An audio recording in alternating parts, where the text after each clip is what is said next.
ਇਹ ਪਹਿਲੇ ਕਿੰਨਾ ਮੱਝ ਦੁੱਧ ਕਰਦੀ ਸੀ? ਮਾਈ ਤੇ ਮਾਸ਼ਾ 6-7 ਗੋਰੀਆਂ ਦੁੱਧ ਕਰਦੀ। ਹੁਣ ਕਿੰਨਾ ਇਸ ਟਾਈਮ? ਹੁਣ ਤੇ ਕੱਲ ਪਰਸੋਂ ਦਾ ਗਵੜੀ ਡੇਢ ਤੋਂ ਇਹਨਾਂ ਦੋ ਥਣਾ ਚ ਇਹ ਥਣਾ ਚ ਦੁੱਧ ਮਾਸ਼ਾਅੱਲਾ ਬਿਲਕੁਲ ਸਹੀ ਹੈ। ਬਿਲਕੁਲ ਠੀਕ ਹੈ, ਇਹਦੇ ਚ ਨਹੀਂ ਹੈਗਾ। ਤਲੀ ਕਰੋ ਤਲੀ। ਇਹ ਮਾਸ਼ਾਅੱਲਾ ਬਿਲकुल ठीक है। तो जी यह दूध बिल्कुल ठीक है जी। ये भी माशाल्लाह बिल्कुल ठीक है। इंदे जा रही पीप है। हाँ जी ठीक उधर आंदे सारू सुक्का पिया। ठीक। अच्छा भाई ने तेरा टेस्ट करो। ए दिखाना तेरा टेस्ट टेस्ट दिखाना तेरा। सर हम इसको तकरीबन 5 से 10 मिनट लेंगे। 2 से ये मिलाकर इसको हिलाएंगे। हिलाकर हम देखते हैं इसका कलर क्या बनता है। फिर हम इनकी जो भी इन्फेक्शन होगी, इकोलाई है या स्टेप्टोकोकस की इन्फेक्शन है, उसके हिसाब से फिर हम इनका ट्रीटमेंट करेंगे। और ये बिल्कुल बोतल साफ है ना भाई जी? हाँ जी चलो दो तना निकल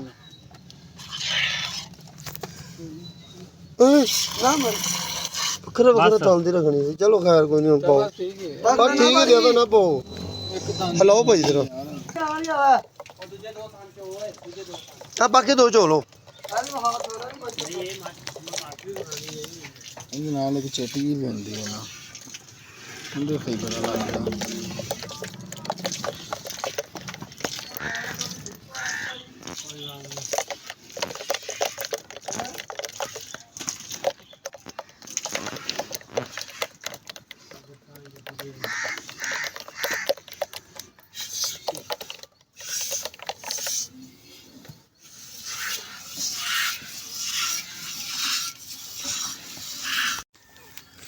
दोबारा टेस्ट करके मेरे को हाथ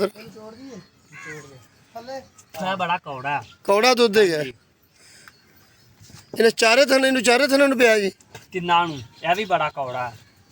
अच्छा ए 3 थन ने ये भी बड़ा कौड़ा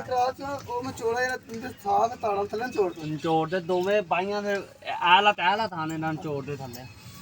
लो जी भाई ए साफ बोतल भाई। हाँ जी आ इको ही चोड़ दे एक जो चोल होने एक दा पहले टेस्ट कर लेने सारा सारी मई दा पता सारा लग। इको ही आई इंदा बस ठीक है। हाँ जी ए ना ए भी मज उस तरह ही माशाल्लाह 5-6 गौड़ियां दुध देंदी सी। मैं उस बयान ते ओने टीके टूके लाए ने बाकी ओंदे ते नहीं जमदा।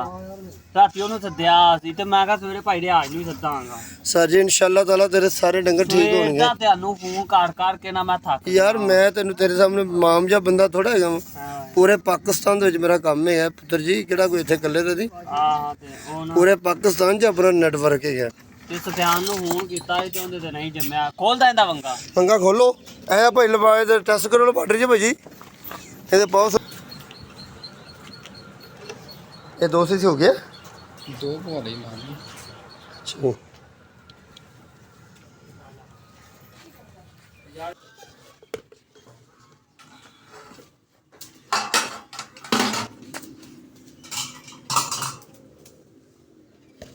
ਭਾਈ ਨੇ ਜੀ ਕੋਲਾਈ ਬੈਕਟੀਰੀਆ ਦੀ ਇਨਫੈਕਸ਼ਨ ਆ ਗਈ।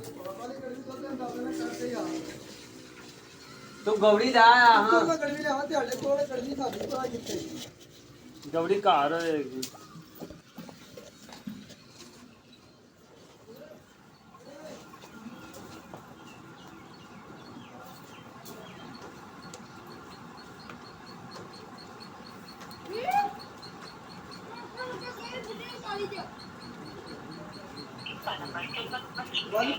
अरे गल कर ला मैं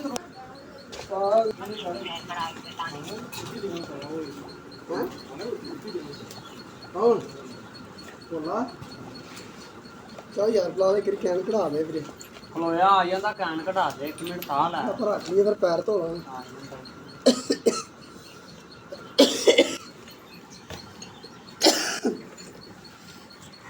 ਉਹ ਤੇ ਛੱਲੀ ਵਾਲਾ ਪੱਠਾ ਕਿ ਚਰੀ ਹੈਗੀ? ਨਹੀਂ ਨਹੀਂ ਆ ਕੂਲੇ ਪੱਠੇ ਨੇ ਗਾਚਾ ਮਕਾਈ ਦਾ।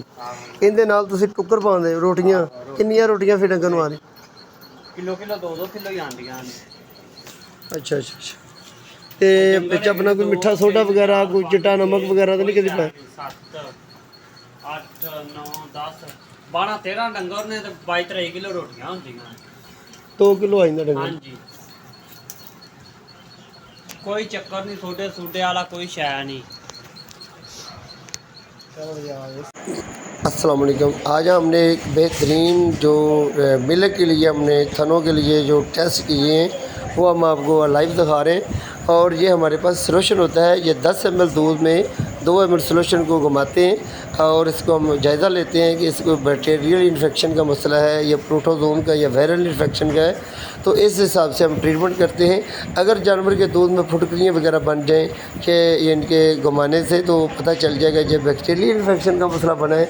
तो बैक्टीरियल इन्फेक्शन का मैंने क्या ट्रीटमेंट करते हैं, मैं इस भैंसों का जो इलाज किया वो मैंने PPSLA का इंजेक्शन होता है सेल्मोर एजेंसी का PPSLA, ये हमने 50 ml पूरा इंजेक्शन लगाना होता है और एक दिन छोड़कर इनके 48 घंटे के बाद दोबारा रिपीट करना होता है।